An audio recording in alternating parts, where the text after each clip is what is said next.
Hey there friends, Andrea Walford here. Welcome to Make Beautiful Cards. In this video, I'm going to show you how to create this Good Things card featuring Stampin' Up's Tasteful Touches stamp set and a gradient sponging using sponge daubers technique. Now I've included this card in my Card Making for Beginners series because it uses basic supplies and simple techniques. However, throughout the course of this video, I'm going to talk about different ways you can simplify this card or alternately step it up. So let's start by going through the supplies we'll be using. So let's take a look at the cardstock and embellishments we're going to be using to create this card.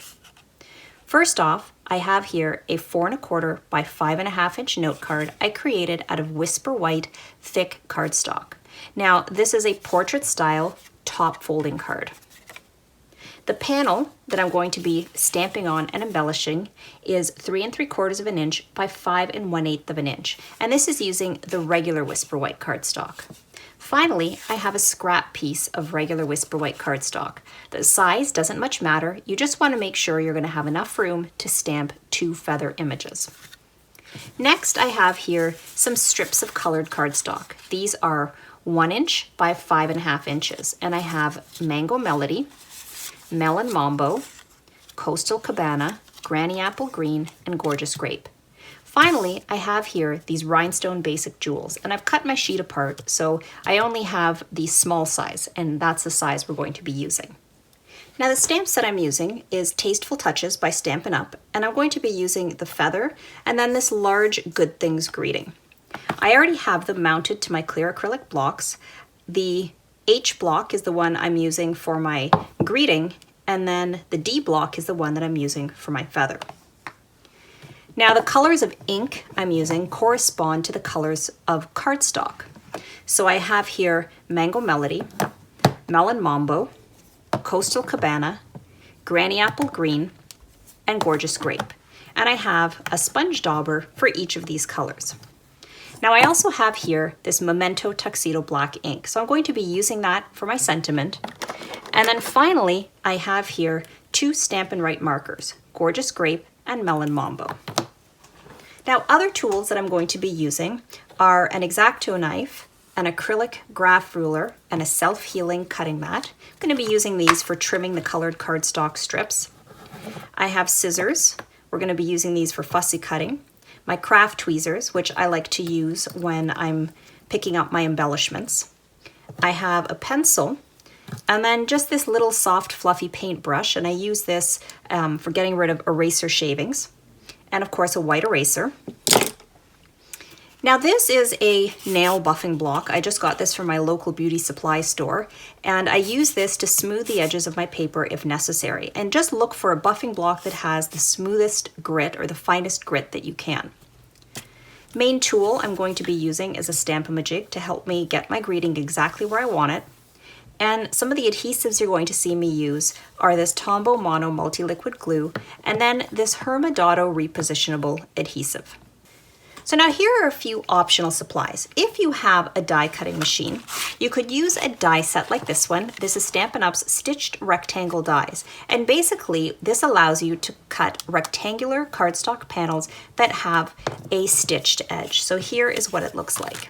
So I die cut the second from the largest, and that gave me a 3 3/4 by 5 1/8 inch panel with the stitched edges. Now if you don't have a die cutting machine, don't worry about it because you can just use the plain cardstock panel like I showed you earlier. Now another option for stepping up your card is instead of sticking this down flat, you can pop it up. And one of the things that I like to keep in my stash for exactly that type of application is this fun foam or craft foam, and you can buy this at your local big box craft store. And let me just show you what it looks like here on a finished card. You can see that I have it underneath the panel, so I cut this just a little bit smaller than the size of my panel. So you can see here how that looks. And I stick it to my panel and to my card using this adhesive from Stampin' Up called Tear and Tape. Now this is a double-sided adhesive, so you just peel off the backing, and it's nice and thin, so it doesn't show through to the front of the card. I have found that when I've used my regular liquid glue, which I absolutely love, for this application it doesn't work because the moisture from the glue just seems to seep into the paper above and you can actually see the glue lines. So this is a much better alternative. And then the last optional way that you could step up your card is using this Wink of Stella brush pen. And it has glitter that's in a liquid solution, and you can brush this onto areas of your stamped image to add just a little bit of sparkle. And I absolutely love sparkle. So now that you've seen the supplies that we're going to be using, let's go ahead and make our card. So now the first thing that I'm going to be doing is stamping my sentiment on the bottom of my cardstock panel. So I'm going to be working on the panel that I die cut with the stitched edge. Remember, you don't have to do that if you don't have the tools. You can simply use a plain cardstock panel. Now, in order to help me get my image exactly where I want it, I'm going to be using a Stamp-A-Majig. Now, I'll link to a video that shows you exactly how to use a Stamp-A-Majig. This is a stamp positioning tool, and if you have another stamp positioning tool, feel free to use that one as well. Now, when using my Stamp-A-Majig, just to help me make sure that my placement is precise, there's a couple things that I like to do. First off, I have my repositionable adhesive. I put a little bit on my grid paper, and then I stick my cardstock panel to that, making sure that I align it with the lines of my grid paper, because that just makes it so much easier to make sure that everything is straight. Next, I'm going to take my acrylic graph ruler. Now, when I looked at my sentiment, so let me just bring back my stamp case here.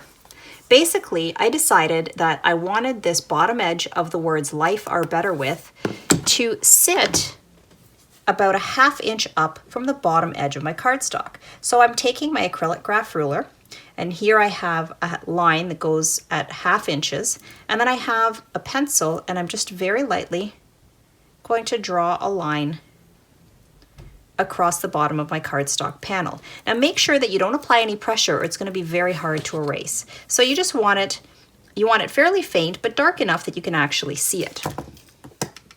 Now I already set up my imaging sheet, and you'll see how to do that in my Stamp-A-Majig video. And I'm just going to align those letters on this template I've created on that line, and I'm trying to visually center it as well between the left and the right edges. So now I can go ahead and place my T-tool there, align it with my acetate sheet, and I'm going to take my black Memento Tuxedo Black ink. I guess I said black twice, didn't I? My Memento Tuxedo Black ink, and I'm going to ink my stamp, remove my acetate sheet, tuck this into the corner, slide down, stamp, lift straight up, and I have my image stamped exactly where I want it. Now, I always like to give this a little bit of a chance to dry before I go in with my eraser, so I'll do that later. Our next step now is going to be to sponge and stamp our feathers. Now remember earlier in the video when I talked about ways to simplify your card and ways to step up your card? Well, one of the ways you can simplify your card is to simply stamp your feathers directly onto this cardstock panel. What I'm going to be demonstrating in this video is stamping them onto a separate scrap and then fussy cutting them out and sticking them down. And I'll talk about why I do that once I get to that step. So let's grab our scrap piece of cardstock, and I'm going to set my stamped panel aside. And I'm now going to take this and I'm just going to stick it down to my repositionable adhesive. And then I'm going to open my ink colors. And there you can see, I just have everything set up before I'm ready to start stamping. So I have my stamp, my inks, and I have my inks kind of grouped together so I don't accidentally mix them up. And then I have my corresponding sponge daubers. Now to clean my stamp, I'm using a baby wipe, and I always like to start by cleaning my stamp first just to make sure there's no ink residue at all, and then drying it off in a corner of my grid paper. So I'm going to start with my Mango Melody Melon Mambo feather. And what we do with these two colors is we're going to create a tricolor gradient because of course the yellow and the pink are going to mix together to create orange. So to use my sponge dauber, I'm just sticking my finger inside and then I'm going to pounce it onto my Mango Melody ink pad. And then I'm going to pounce it onto my stamp, occasionally re-inking my sponge dauber onto my ink pad. Now, I'm only bringing it down about 2/3 of the way. Now I'm going to switch up to my Melon Mambo. I'm going to pounce that, and I'm going to bring that up, and I'm going to overlap the mango melody. So I bring it all the way up so that now the melon mambo is also covering about 2/3 of the feather, but starting from the bottom up. Now to finish kind of blending that out, I'm going to take my mango melody, I'm going to pounce it on my ink pad, and then I'm going to start at the top again, and then I'm going to bring it down over that melon mambo, making sure that I leave some pure melon mambo at the bottom. So this is how we blend the ink colors together. Then I'm going to take this and I'm going to stamp it onto my scrap piece of cardstock. And you can see we have this beautiful feather with this tricolor gradient. So now let's do the other one.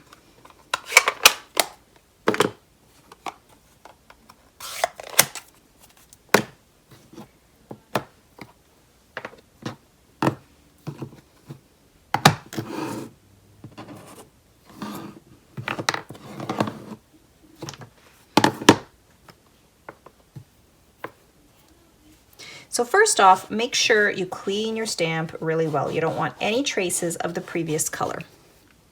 And then make sure your stamp is dry. Now we can go ahead and apply these 3 colors. So with the last one, we actually applied 2 colors to get a tricolor gradient. With this one, we're applying 3 colors, and we're actually going to get closer to about 5 different colors on this feather. And you'll see what I mean when we stamp it. So I'm starting with Granny Apple Green. And this time I'm pouncing down a little less than halfway. Now I'm going to take my Coastal Cabana and I'm going to overlap a little bit of the Granny Apple Green, and then I'm going to bring this partially down. So you can see I've only left a little bit at the bottom here for the purple. So now I've got the purple, the Gorgeous Grape, and I'm going to pounce and I'm going to bring it up a little bit so it's over top of the Coastal Cabana. Now we're going to go in reverse. I'm going to take the Coastal Cabana, I'm going to start so it overlaps again a little bit of the green in the middle where the Coastal Cabana was, and then bring it down a little bit over the Gorgeous Grape. And then finally, I'm going to take some more of this green, the Granny Apple Green, I'm going to pounce it at the top and then bring it down a little bit over the Coastal Cabana. Now I'm going to stamp my feather. And you can see I have here the Granny Apple Green, a little bit of this green that's a combination between the Coastal Cabana and Granny Apple. I've got the Coastal Cabana, then I've got this kind of bluish, purplish color that's, you know, a mix of Coastal and Gorgeous Grape, and then we have the pure Gorgeous Grape at the bottom. Now, one of the things that I do want to mention, if you're doing this technique, and let's say you want to stamp multiple images in this same color gradient, you're still going to want to make sure that you clean your stamp in between, even if you're going over it with the exact same colors. And that's simply because when you apply your colors again, chances are you're not going to apply them exactly where they were the first time. So if you don't clean your stamp in between, you could end up with more muddied colors. You're not going to get as vibrant of each of the colors. So now we're going to fussy cut our feathers. Now I'm going to actually link to a video that talks about how to fussy cut like a pro, because there's actually quite a bit involved in getting a nice clean fussy cut image. But I'll just go over some of the highlights as we fussy cut out our feathers. Now, first thing is that I like to cut around the images that I'm going to be fussy cutting. So if I have multiple images, I like to cut them apart and leave a fairly big border around them, but not so much that it makes the paper difficult to maneuver. Next, make sure you have a fine tip pair of scissors with a relatively short blade, and you want it nice and sharp. Now, I always save my scissors just for fussy cutting paper. I don't use them for cutting other things.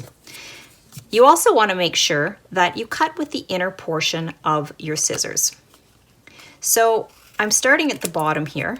And for this one, I want to leave a slight white border, which, because the edges of the image are so kind of uneven, it would be virtually impossible to get to cut this so that it was right against the stamped lines without having somewhat of a border. Now, as I'm fussy cutting, as you can see, I'm moving my paper, not my scissors. So although my scissors move just a little bit, really it's my paper that's moving. And as you can see, I'm working on the inside of my blade. Now, whenever I get to areas like this that dip in, so let me just cut that off now. I'm going to take my scissors. You can see I'm coming around. I'm rotating my paper so that I'm cutting in. But now, without moving my scissors, I'm rotating my paper back in the opposite direction so that I can now cut coming out of that area. So I'm just going to go ahead and I'm going to finish fussy cutting both of my feathers off camera. So as you can see, I fussy cut both of my feathers. So now what I want to do is arrange them onto my cardstock panel. So I want it to look almost like the feathers are falling from the sky. So I have this one that's kind of falling like this. And then I have this one that's, I want to position slightly higher up, falling like this. And you can play with the angle of your feathers. See here, for example, I'm noticing that I have a little something on my cardstock, and if I can't erase that, which it looks like I can't, then I'm going to cover that with my feather. So sometimes little things like that, if I have an imperfection or a smudge, I'll use that to help me determine where I'm placing my elements. So now that I know where I want my feathers to be, I'm going to keep them in place, and I'm going to take my Tombow Mono multi-liquid glue. And now what I'm going to do is I'm going to put my finger to hold this in place, and then I'm going to just hold it down at the top, and then I'm going to take some glue and I'm going to squeeze it along the back of this feather. And then I'm going to press it down. Now, I'm not gluing the top of the feather. So remember earlier when I talked about how I wanted it to have a little bit of dimension, this is why I fussy cut this out rather than stamping directly onto my cardstock panel. It's because if I glue this down so that just the bottom 2/3 is glued, I can have the top that'll curl up a little bit, and it just gives some visual dimension. So I'm going to do the exact same thing with this one.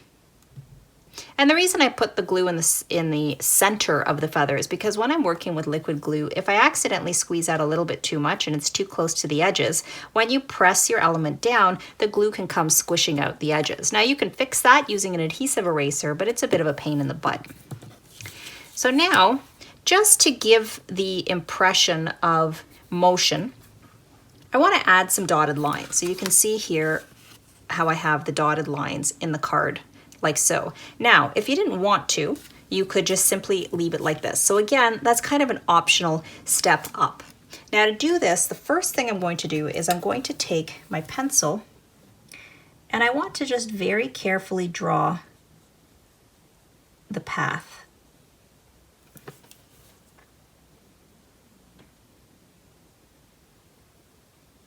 And every time you do this, it's going to be a little bit different. So here I'm just keeping a fairly simple curve. Now I'm going to be using the fine tip of my marker. So the Stampin' Write markers have two tips. They have a brush tip. You can see here there's a thicker band on the brush tip side, and then this bullet tip, and there's just this thinner line here on that bullet tip. So I'm going to take the fine tip of my marker, and I'm going to start drawing a dotted line along that pencil line.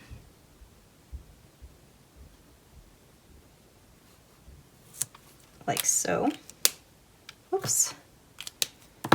And so that was Melon Mambo, and so I chose it to match the bottom of my feather. And then this one is Gorgeous Grape.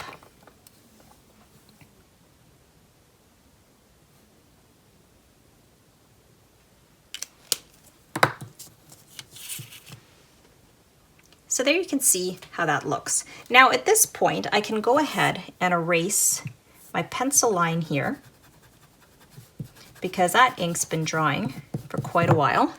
And then this is what I use my little paintbrush for. And then I'm just going to give this a couple seconds to dry, and I'm going to go ahead and erase the pencil that's underneath the dashed lines. So now I'm going to create this multicolored striped background on my card that you see here. Now, if you want to simplify this card, you can always omit that multicolored background that I created and simply take your piece and stick it on there, or even take your piece and stick it on there with a little bit of dimension, so using the foam mat. And you can see here, you'd have a really pretty card. Now you wouldn't have to leave it on white. You could always choose one of the colors in your gradient. And actually, if you wanted to make a whole rainbow, you could do that, right? You could make a whole bunch of these cards. With each one, you would have a backing in one of these colors. Now, if you were to do that, then you want to make sure that the colored cardstock panel you create is cut to the exact size of the front of your note card. So 4 1/4 by 5 1/2 inches. So those are a couple of other options for you. But I really like this multicolored background. So that's what I'm going to show you how to do. Now, as I mentioned, I have 5 different colors of cardstock strips. And first off, I'm just going to secure, add a little bit more of my repositionable adhesive. And I want to secure this cardstock piece onto my grid paper. Now I'm going to start putting my strips on. And I chose my colors in the order in which the colors appear on my feathers. So green, blue, purple, yellow, orange, pink. So you can see that's the order I've put them in. So now I'm going to use my repositionable adhesive to help me put them in place, because what I want to do is to make sure that they are even. So that sometimes that can take a little bit of finagling. Now, when I'm working with strips to create a background like this, I always like my strips to be a little bit longer than the edge of my card, because I prefer to trim off the edges than run the risk if I accidentally stick it down not quite to the edge, and then you see this little bit of white. And yes, I've done that before. Now, when you're at the top, you do want to make sure that there is nothing showing, so that you've actually taken it to the top. And you can see here, if I lay this against this black mat, that I actually haven't done that. So I'm just going to, and this is why I like to use repositionable adhesive at first, because it makes it a lot easier. I can add it and remove it and adjust it if I need to. So it looks like I don't have any white showing, and it also looks like I've applied it straight. Don't worry about that, because that we get rid of with an eraser. So now I want to do the same thing I'm going to do for the bottom piece, and that's for my with my melon mambo. Now, what do you do if you don't have repositionable adhesive? Well, if you have this Tombow Mono Multi-Liquid Glue, you could always spread a little bit on the back of each of these cardstock strips and then let it air dry, because once it air dries, it becomes tacky and repositionable. It's just, I prefer the repositionable adhesive, this one here, simply because it's an extra step for me to have to wait for the liquid glue to dry. So now this one looks like it's even. And now I'm going to go ahead with the other ones. Now to do this, so I'm going to move this mat again, I'm going to use my ruler, because this is a 5 1/2 inch card. My strips together come to 5 inches. So what I would like to do is these 4 spaces here to try to get them at about 1/8 of an inch apart. So I can use my ruler. The little blue line here is 1/8 of an inch. So if I align that with the edge of my cardstock piece, so this strip here, I can now take my next color. It's going to be my Mango Melody. And I can use the edge of my ruler to help me place it. And so I didn't quite do that right. So you may have to play with the placement a little bit. Right now I have to be careful because it's actually slipping underneath my ruler. So that's why there was such a narrow gap, but that looks much better. Then I'm going to take my next piece and I'm just going to follow these same steps. Now, once you have your pieces placed, you can go ahead and carefully lift one end at a time and stick it down. So I'm going to lift this piece, and the repositionable adhesive will keep it held down on the other side so it doesn't slip. And then I'm going to take some of my Tombow and just squeeze it underneath like so. And then press down that side. And then I'm just going to go all the way up the line here. I'm going to do it along this one side. And then I'm going to come down and do it on the other side. And once I've done that, I will be back. As you can see here, I've stuck down my cardstock strips, and now what I want to do is I want to trim the overhanging edges. So I have my self-healing cutting mat, and I have an acrylic graph ruler, and then I have my X-Acto knife. So I'm going to open up my card because that just makes it a lot easier. And then I want to align the edge of my acrylic graph ruler with the edge of my card. So when I'm looking, so I'm actually looking kind of from an angle here. And as I'm looking, I don't want to see any white extending past the edge of my ruler. I want to make sure that my ruler aligns perfectly with that white. Then I'm going to press down firmly, and I'm going to take my X-Acto knife, and I'm just going to very carefully and slowly pull it along the edge of the ruler so that it cuts my piece. And sometimes you have to cut twice.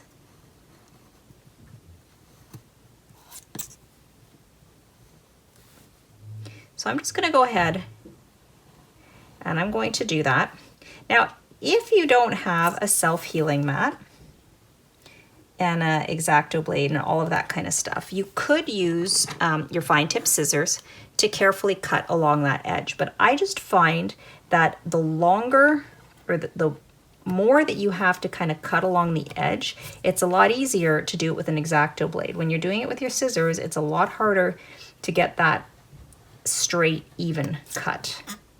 Okay, so now we are going to stick our stamped panel onto our card front. So here you can see what it looks like now that I've gone ahead and trimmed the edges of my colored cardstock strips. So remember I mentioned to you that to stick this on, I'm going to be using this tear and tape adhesive.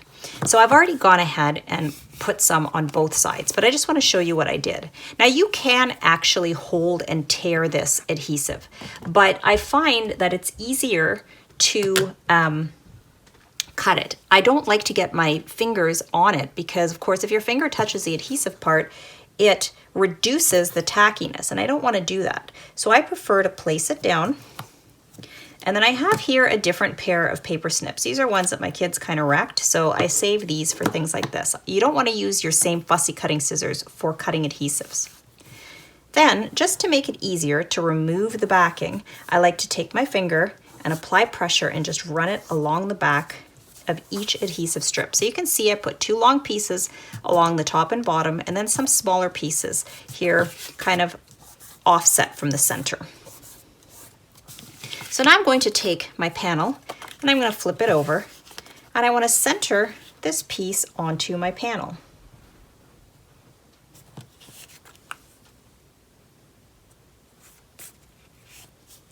Then I'm going to hold it down with one hand, lift the end, one of the ends, pull off the backing of my adhesive, and then stick it down.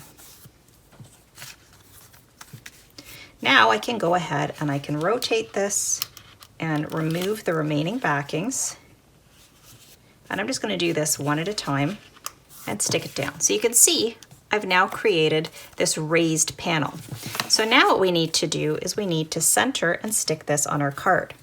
Now this rectangular panel here, it's the way Stampin' Up's designed their dies, it doesn't create an even border all the way around. You can see here at the top and bottom, it's a little bit smaller than what's at the right and left.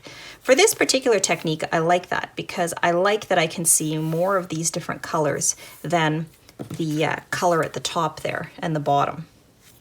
So I'm just turning my panel sideways here, and I'm just, so I can take a quick peek to make sure it's even, an even border along the top and bottom. And then I want to make sure that it's even at the left and right. And if you need to, you can use a ruler to help you. So now I'm going to turn that sideways, and I'm going to attach it the exact same way. I'm going to peel off the backing,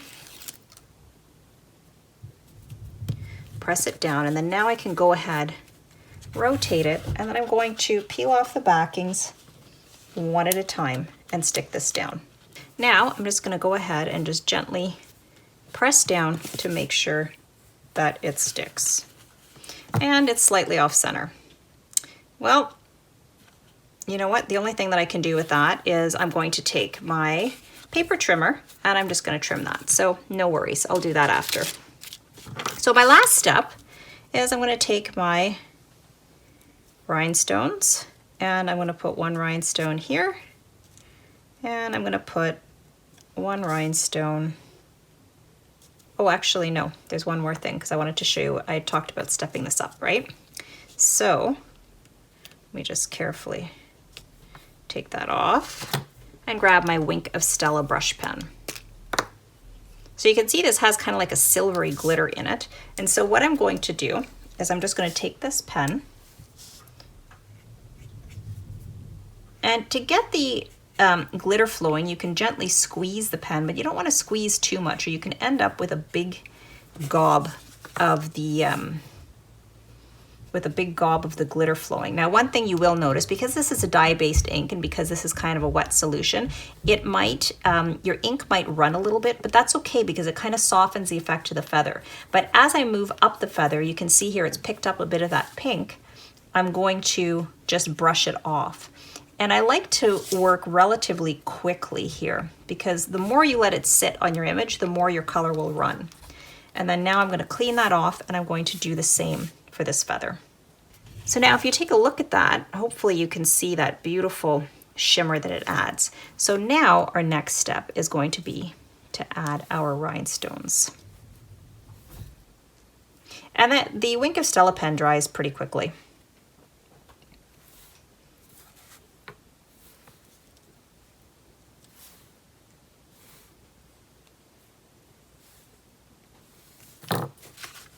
So there you go. Yeah, there you see what our card looks like. And now I'm going to go to my paper trimmer and I'm just going to trim that little bit of an edge where it looks like I got it a little bit uneven because it looks straight on this side. And then no one will be the wiser. So there you have it, friends. I hope you enjoyed this video tutorial. I hope you learned some interesting techniques that you can apply into your own stamping and card making. I'll see you guys soon.